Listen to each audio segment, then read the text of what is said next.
ನಮಸ್ಕಾರ, ಪ್ರಜಾರಾಜ್ಯ ಕನ್ನಡ ನ್ಯೂಸ್ಗೆ ಸ್ವಾಗತ. ಆಗ್ಬೇಕಂತೇಳಿ ವಿಚಾರ ಮಾಡಿಕೊಂಡು ಆಮೇಲೆ ವೈದ್ಯಕೀಯ ಸೇವೆಗೆ ನಮ್ಮಲ್ಲಿ ಇಂಟ್ರೆಸ್ಟ್ ಇದ್ರೂ ಕೂಡ ನಿಮ್ಮದು ಮೊದಲ ಗೋಲ್ ಏನಾಗಿತ್ತು? ಡಾಕ್ಟರ್ ಆಗಬೇಕು. ಆ ಡಾಕ್ಟರ್ಗೆ ನಮಗೆ ಏನೋ ನಮ್ಮ ಪರ್ಸೆಂಟೇಜು ಅಥವಾ ನಮ್ಮಿಂದ ಏನೋ ಒಂದು ಸ್ವಲ್ಪ ಇದನ್ನಾಗಿ ನಾವು ನರ್ಸಿಂಗ್ ಬಂದಂಥ ಜನ ಭಾಳ ಅದರಂತ ನಾ ಭಾವಿಸ್ತೀವಿ ವೈಯಕ್ತಿಕ. ಅದಕ್ಕೆ ಫಸ್ಟ್ ಆಫ್ ಆಲ್ ಏನಾಗ್ಬೇಕಂದ್ರೆ ತಾವು ಹತಾಶರಾಗಬಾರ್ದು, ರಿಗ್ರೆಟ್ ಆಗಬಾರ್ದು. ಏನಂತ ಹೇಳಿ ನಾವು ನರ್ಸಿಂಗ್ ಅನಿವಾರ್ಯವಾಗಿ ನಾವು ಬಂದು ಇಲ್ಲಿ ಸೇರಿದೆವು ಅಂತ ತಮ್ಮ ಯಾವತ್ತೂ ಬಯಸಬಾರ್ದು. ಇದು ವೆರಿ ನೋಬಲ್ ಪ್ರೊಫೆಷನ್.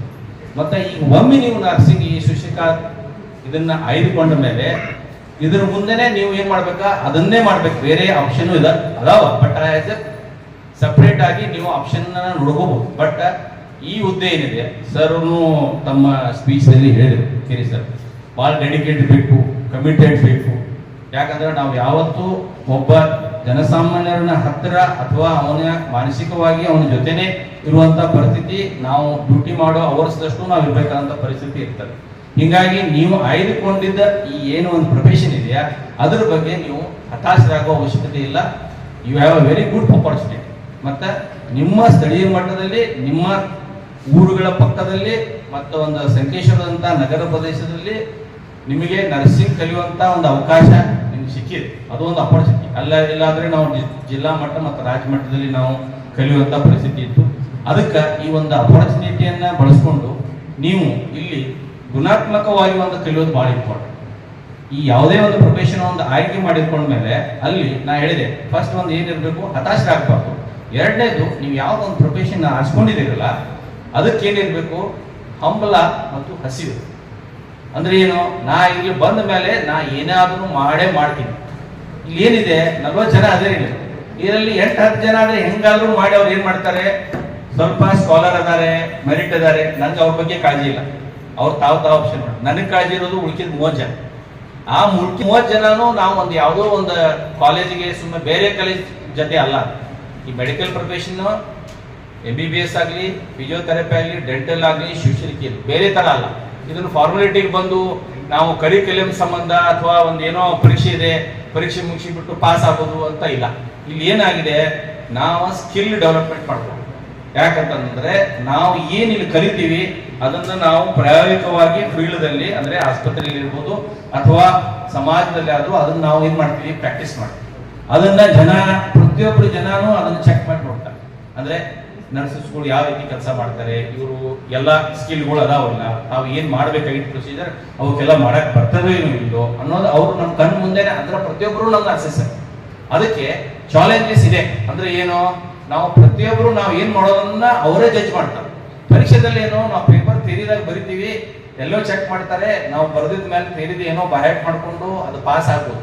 ಬಟ್ ಇಲ್ಲಿ ಏನಿದೆ, ಸ್ಕಿಲ್ ಡೆವಲಪ್ಮೆಂಟ್ ಬಹಳ ಇಂಪಾರ್ಟೆಂಟ್. ಅದಕ್ಕೆ ಏನಾಗಬೇಕು, ನಿಮಗೆ ಹಸಿವು ಮತ್ತು ಹಂಬಲ. ಹಂಬಲ ಅಂದ್ರೆ ಏನು, ನೀವು ಏನು ಕಲಿಯಾಕತ್ತೀರಿ ಅದ್ರಾಗ ಇಂಟ್ರೆಸ್ಟ್ ಕೊಡಬೇಕು, ಅದನ್ನ ಎಂಜಾಯ್ ಮಾಡಬೇಕು. ಅದನ್ನ ಎಂಜಾಯ್ ಮಾಡ್ಬೇಕಾದ್ರೆ ಏನ್ ಮಾಡ್ಬೇಕಂದ್ರೆ, ನೀವು ಯಾವ್ದಾರ ಒಂದು ಆಸ್ಪತ್ರೆ, ಈಗ ನಿಮ್ದ ಕರಿಕ್ಯುಲಮ್ದಲ್ಲೇ ಇದೆ, ಮೊನ್ನೆ ಸರ್ ಒಂದು ಬಟ್ಟೆ ಆಗೋದ್ರು, ನಿಮ್ಮ ಸಮೀಪದ ಆಸ್ಪತ್ರೆಗಳು ನಿಮ್ಗೆ ಒಂದು ಖಾಸಗಿ ಆಸ್ಪತ್ರೆ ಅಟ್ಯಾಚ್ ಇದೆ, ಒಂದು ಗೌರ್ಮೆಂಟ್ ಹಾಸ್ಪಿಟಲ್ ನಿಮ್ಗೆ ಅಟ್ಯಾಚ್ ಇದೆ. ಅಲ್ಲಿ ಮ್ಯಾಕ್ಸಿಮಮ್ ನೀವು ಅಲ್ಲಿ ಕೆಲಸ ಮಾಡಿಕೊಂಡು ಅವ್ರ ಕಡೆಯಿಂದ ಕೇಳಿ ಕೆಲಸ ಕೊಡಬೇಕು. ಇಲ್ಲಾಂದ್ರೆ ಫಾರ್ಮಾಲಿಟಿಗೆ ಹೋಗೋದು, ಒಂದು ಅಟೆಂಡೆನ್ಸ್ ಕೊಡೋದು, ವಾಪಸ್ ಬಂದ ಮತ್ತೆ ನಮ್ಮ ಥೇರಿ ಪೇಪರ್ ಏನಿದೆ ಪ್ರಾಕ್ಟಿಕಲ್ ಇದ್ದಾಗ ಓದ್ಬೇಕು, ಹಂಗಲ್ಲ. ಅಲ್ಲಿ ಪ್ರಾಕ್ಟಿಕಲ್ ಆಗಿ ಅವ್ರು ಯಾವ ರೀತಿ ಮಾಡ್ತಾರೆ ಅದನ್ನು ನೀವು ಪ್ರಾಯೋಗಿಕವಾಗಿ ಅಲ್ಲಿ ಕಲಿತರೆ ನಿಮ್ಮಲ್ಲಿ ಕಾನ್ಫಿಡೆನ್ಸ್ ಲೆವೆಲ್ ಏನಾಗುತ್ತೆ, ಜಾಸ್ತಿ ಆಗುತ್ತೆ. ಅಂದ್ರೆ ನಾನು ಯಾಕೆ ಹೇಳ್ತಾ ಇದ್ದೀನಿ ಅಂದ್ರೆ, ನಮ್ಮಲ್ಲಿ ಈ ನರ್ಸಿಂಗ್ ಸ್ಟೂಡೆಂಟ್ಸ್ಗಳು ಕಲ್ತು ಬಂದರು ಬೇರೆ ಬೇರೆ ಗ್ರಾಮೀಣ ಭಾಗದಲ್ಲಿ ಅಥವಾ ನಮ್ಮ KLE ಗೌರ್ಮೆಂಟ್. ನಾನು ಡಿಫರೆನ್ಸ್ ಕಂಡುಕೊಂಡಿದ್ದೇನೆಂದ್ರೆ, ಈ ಹೋಬಳಿ ಮಟ್ಟದಲ್ಲಿ ಮತ್ತು ತಾಲೂಕು ಮಟ್ಟದಲ್ಲಿ ಏನ್ ನರ್ಸಿಂಗ್ ಕಾಲೇಜಲ್ಲಿ ಕಲ್ತು ಬಂದಂತಲ್ಲಿ ಅವರಲ್ಲಿ ಏನ್ ನಾ ಕಂಡುಕೊಂಡಿದ್ದೇನೆ ಅಂದ್ರೆ, ಸ್ಕಿಲ್ ಡೆವಲಪ್ಮೆಂಟ್ ಕಡಿಮೆ. ಯಾಕಂದ್ರೆ ಎಕ್ಸ್ಪೋಜರ್ ಕಡಿಮೆ. ಅದಕ್ಕೆ ನಿಮ್ಮ ಆಡಳಿತ ಮಂಡಳಿಯವ್ರಿಗೆ ನಾನು ಬಹಳ ಅಭಿನಂದನೆ ಏನಿಸುತ್ತೇನೆ ಅಂದ್ರೆ, ಅವರಾಗಿ ಬಂದು ಸರ್ ನಮಗೆ ಅಪರ್ಚುನಿಟಿ ಕೊಡ್ರಿ, ನಾವು PSC ಆಗಿ ನಮ್ಮ ಹುಡುಗರಿಗೆ ನಾವು ಅಲ್ಲಿ ಎಕ್ಸ್ಪೋಜರ್ ಮಾಡಕ್ಕೆ ನಮ್ಗೆ ಅವಕಾಶ ಕೊಡ್ರಿ, ಅವ್ರು ಬಂದು ಅಲ್ಲಿ ಕೆಲಸ ಮಾಡ್ತಾರೆ, ನಿಮ್ಮ ನಿಗರಾಣಿ ಒಳಗೆ ಕೆಲಸ ಮಾಡ್ತಾರೆ, ಅವ್ರು ಕಲಿಸ್ಲಿ ಅಂತ ಕೇಳ್ಬೋದು. ಅದು ಕೊರತೆ ಇದೆ. ಯಾಕಂದ್ರೆ ನಾವು ರಿಕ್ರೂಟ್ಮೆಂಟ್ ಆಫೀಸರ್, ನಾವೀಗ ನರ್ಸಿಂಗ್ ಆಫೀಸರ್ ನಾವು ತಗೊಳ್ತಾ ಇದೀವಿ ಗೌರ್ಮೆಂಟ್ ಹಾಸ್ಪಿಟಲ್ ಅಲ್ಲಿ. ಕೆಲವು ಮಂದಿ ಡೆಲಿವರಿ ಒಂದು ಮಾಡಿಲ್ಲ.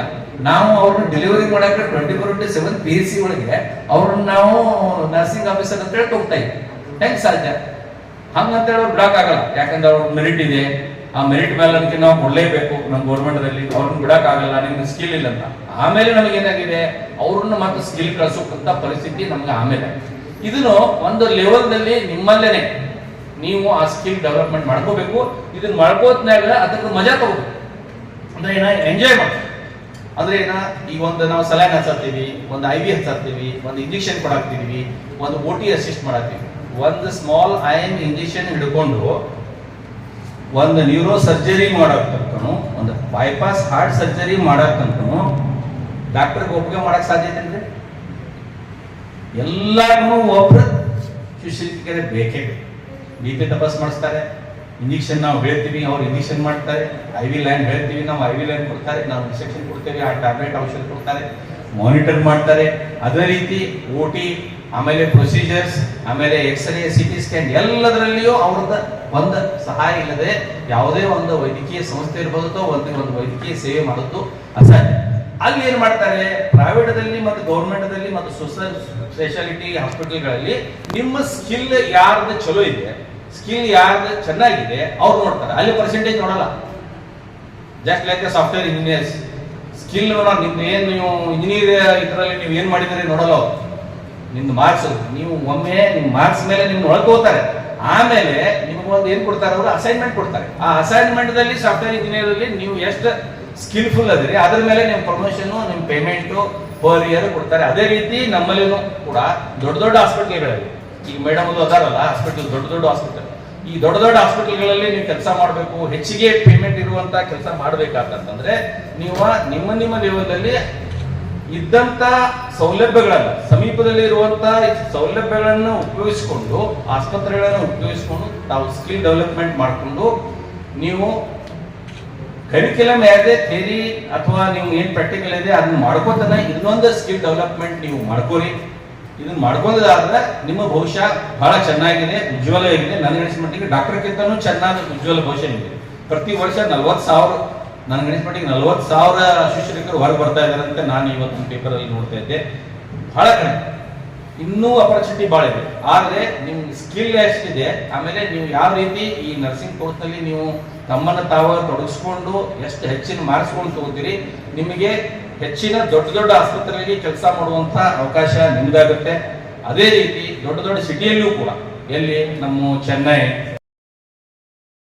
ನಿಮ್ಮ ಮೆರಿಟ್ ಮೇಲೆ ನೀವು ಎಲ್ಲಿ ಬೇಕಾಗಿ ಹೋಗಕ್ಕೆ ಇರಬೇಕು. ನೀವು ಎಷ್ಟು ಮೇಲೆ ದೊಡ್ಡ ದೊಡ್ಡ ಸಿಟಿ, ದೊಡ್ಡ ದೊಡ್ಡ ಹಾಸ್ಪಿಟಲ್, ದೊಡ್ಡ ದೊಡ್ಡ ಸ್ಪೆಷಲಿಸ್ಟ್ ಅಂಡರ್ ಕೆಲಸ ಮಾಡಕ್ ಹೋಗ್ತೀರಿ, ಜಾಸ್ತಿ ಎಕ್ಸ್ಪೋಜರ್ ಆಗುತ್ತೆ, ನೀವು ಬೆಳಿತೀರಿ. ಮತ್ತು ಅದ್ರ ಜೊತೆ ನಿಮ್ಮ ಕುಟುಂಬ, ನಿಮ್ಮ ಫ್ಯಾಮಿಲಿ, ನಿಮ್ಮ ಎಲ್ಲ ಕುಟುಂಬ ಸದಸ್ಯರು ಇದ್ರ ಜೊತೆ ಬೆಳೆಯಕ್ಕಾಗತ್ತೆ. ನಿಮ್ಮನ್ನು ನೀವು ಮೇಲ್ಮಟ್ಟಕ್ಕೆ ಒಯ್ಯಾಕಿದೊಂದು ಅವಕಾಶ. ಅದಕ್ಕೆ ಬರೀ ನೀವು ನಮ್ಮ ಸಮೀಪ ಇಲ್ಲೇ ಇದ್ರಿ, ಮನಿ ಊಟ ಆಗತ್ರಿ ಅಂತ ಹೇಳಿ ಮಾಡ್ತೀವಿ. ಬಹಳಷ್ಟು ಜನ ನಮ್ಮಲ್ಲಿ ಅದ. ನಾ ಅದಕ್ಕೆ ನಂದು ವೈಯಕ್ತಿಕ ಎಕ್ಸ್ಪೀರಿಯನ್ಸ್ ಮೇಲೆ ತಮಗೆ ಹೇಳ್ತಾ ಇದ್ದೀನಿ. ಅದೇ ರೀತಿ ಈ ಪ್ರೊಫೆಷನಲ್ಲಿ ಚಾಲೆಂಜಸ್ಸು ಭಾಳ. ಯಾಕೆ ನಾ ಹೇಳಿದೆ, ನೀವು ಪ್ರತಿಯೊಬ್ಬರು ಮನುಷ್ಯ, ನಾವು ಬರೀ ಆರ್ಡರ್ ಮಾಡ್ತೀವಿ, ವೈಜ್ಞಾನಿಕರು ಬರ್ತಾರೆ, OPD IPD ಬರ್ತಾರೆ, ಹೇಳ್ತಾರೆ, ಹೋಗ್ತಾರೆ. ಬಟ್ ಆ ಪೇಷಂಟ್ ಜೊತೆ ಡಿಸ್ಚಾರ್ಜ್, ಅದು ಅಡ್ಮಿಷನ್ ಹಿಡ್ಕೊಂಡು ಡಿಸ್ಚಾರ್ಜ್ ವರೆಗೆ ನೀವೇ ಇರ್ತೀರಿ. ಆ ಮನುಷ್ಯನ ಸಾಮಾಜಿಕ ಪರಿಸ್ಥಿತಿ ಹಿಡ್ಕೊಂಡು, ಮಾನಸಿಕ ಪರಿಸ್ಥಿತಿ ಹಿಡ್ಕೊಂಡು ಎಲ್ಲಾನು ನಿಮ್ಗೆ ಗೊತ್ತಿರುತ್ತೆ. ನೀವು ಬಹಳ ಅಟ್ಯಾಚ್ ಆಗಿಬಿಡ್ತೀರಿ. ಇದರಿಂದ ಸ್ವಲ್ಪ ನಿಮ್ಗೆ ಸ್ಟ್ರೆಸ್ ಆಗುವಂತ ಸಾಧ್ಯತೆ ಜಾಸ್ತಿ. ಈಗ ಏನಾಗಿದೆ, ಪೇಷಂಟ್ ಜಾಸ್ತಿ, ಸ್ಕಿಲ್ಡ್ ಕೌಶಲ್ಯ ಉಳ್ಳಂತ ಶಿಕ್ಷಕರ ಸಂಖ್ಯೆ ಕಡಿಮೆ ಇರೋದ್ರಿಂದ ಅವ್ರ ಮೇಲೆ ಭಾರ ಬಹಳ ಬರ್ತಾ ಇದೆ. ಇಲ್ಲಿಂದ ಸ್ಟ್ರೆಸ್ ಜಾಸ್ತಿ. ವರ್ಕ್ ಆಫೀಸ್ ಸ್ಟ್ರೆಸ್ ಬೇರೆ, ಬಟ್ ಇಲ್ಲಿ ಏನೋ ನಾವು ಮನುಷ್ಯರ ಜೊತೆ ನಾವು ಅಲ್ಲಿ ಕೆಲಸ ಮಾಡ್ತಿರ್ತೀವಿ ಅಂದ್ಮೇಲೆ ಇಲ್ಲಿ ಸ್ವಲ್ಪ ಜಾಸ್ತಿ ಸ್ಟ್ರೆಸ್ ಅನಿಸ್ತದೆ. ಅದೇ ರೀತಿ ನಮ್ಮಲ್ಲಿ ಬರೋರು ಯಾರು, ನಾವು ಸೇವ್ ಮಾಡೋರು ಯಾರು, ಎಲ್ಲ ರೋಗಿಗಳೇ.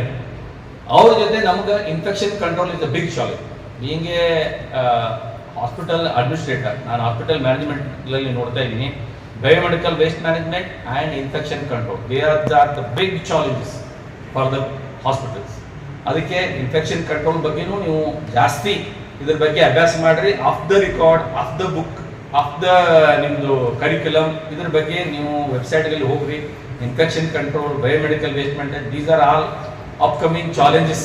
ಈಗ ನಮಗೆ ಈಗಾಗಲೇ ಸ್ಟಾರ್ಟ್ ಆಗಿದೆ, ಬಹಳ ಕಂಪಲ್ಸರಿ ಆಗಿದೆ. ಅದಕ್ಕೆ ನೀವು ಇದ್ರ ಜೊತೆ ಮೇಲಿನ ಮೇಲೆ ಅದ್ರ ಬಗ್ಗೆ ಅಭ್ಯಾಸ ಮಾಡ್ರಿ. ನಾವು ಈಗೆಲ್ಲ ಮೀಮ್ಸು ಇನ್ಸ್ಟಾಗ್ರಾಮ್ ಎಲ್ಲ ನೋಡ್ತಿರ್ತೀರಿ. ಇಂಥ ಒಂದು ಸ್ವಲ್ಪ ನಿಮ್ಗೆ ಅಭಿರುಚಿ ಇರುವಂತಹ ಇಂಥ ಕೆಲವೊಂದು ವಿಷಯಗಳನ್ನ ನೀವು ನೋಡಿದ್ದೇ ಆದರೆ ನಿಮ್ಗೆ ಇಂಟ್ರೆಸ್ಟ್ ಬರುತ್ತೆ ಮತ್ತು ನೀವು ಅಪ್ಡೇಟ್ ಆಗ್ತೀರಿ. ಆಮೇಲೆ ಶಿಕ್ಷಕರು ಮತ್ತು ನಮ್ಮ ವೈದ್ಯರ ಪ್ರೊಫೆಷನಲ್ ಏನಾಗಬೇಕಂತಂದ್ರೆ ನಮ್ಮ ವೃತ್ತಿಗೆ ತಕ್ಕಂತೆ ನಾವು ಅಪ್ಡೇಟ್ ಮಾಡ್ಬೇಕು. ನಾವು ಬಂದಾಗ ಇಂಜೆಕ್ಷನ್ ಮಾಡೋದು ಒಂದು ದೊಡ್ಡ ಚಾಲೆಂಜ್ ಇತ್ತು. ಈಗೆಲ್ಲ IV ಕ್ಯಾನಲ್ ಹಾಕೋದು, ಪಿಡಿಯಾಟ್ರಿಕ್ಗೆ IV ಕ್ಯಾನಲ್ ಹಾಕೋದು, ಇವೆಲ್ಲ ದೊಡ್ಡ ಚಾಲೆಂಜಸ್. ಅದಕ್ಕೆ ಜೊತೆಗೆ ನಾವು ಅಪ್ಡೇಟ್ ಆಗಬೇಕು. ಅಲ್ಲಿ ಇಕ್ವಿಪ್ಮೆಂಟ್ಸ್ ಎಲ್ಲ ಹೊಸ ಬರ್ತಿದ್ದಾವೆ, ಅದಕ್ಕೆ ನಾವು ಅಪ್ಡೇಟ್ ಹಾಕೋದಿರ್ಬೇಕು. CT ಸ್ಕ್ಯಾನ್, MRI ಸ್ಕ್ಯಾನ್, ಇದಕ್ಕೂ ನಾವು ಅಂದರೆ ನೀವಾಗಲಿ ಅಥವಾ ನಾವಾಗಲಿ ಡಾಕ್ಟರ್ ನಮ್ಮನ್ನು ನಾವು ಈ ಪರಿಸ್ಥಿತಿಗೆ ಅನುಸಾರವಾಗಿ ನಾವು ನಾಲೆಜನ್ನು ಅಪ್ಡೇಟ್ ಮಾಡ್ಕೋತಿರ್ಬೇಕು. ಇದೆಲ್ಲ ಸ್ಕಿಲ್ಲು, ನಾಲೆಜ್ ಅಪ್ಡೇಟು, ಆಮೇಲೆ ಈ ಸ್ಟ್ರೆಸ್ ಮ್ಯಾನೇಜ್ಮೆಂಟು ಇವನ್ನೆಲ್ಲ ಮಾಡಿದ್ದೇ ಆದರೆ ನಮ್ಮ ಈ ವೈದ್ಯಕೀಯ ವೃತ್ತಿಯಲ್ಲಿ ಶಿಕ್ಷಕರ ಏನು ಒಂದು ಸ್ಥಾನ ಇದೆ ಅದನ್ನು ಬಹಳ ಉತ್ತುಂಗಕ್ಕೆ ಏರಿಸ್ಬೋದು. ತಮ್ಮೆಲ್ಲರಿಗೂ ಮತ್ತೊಮ್ಮೆ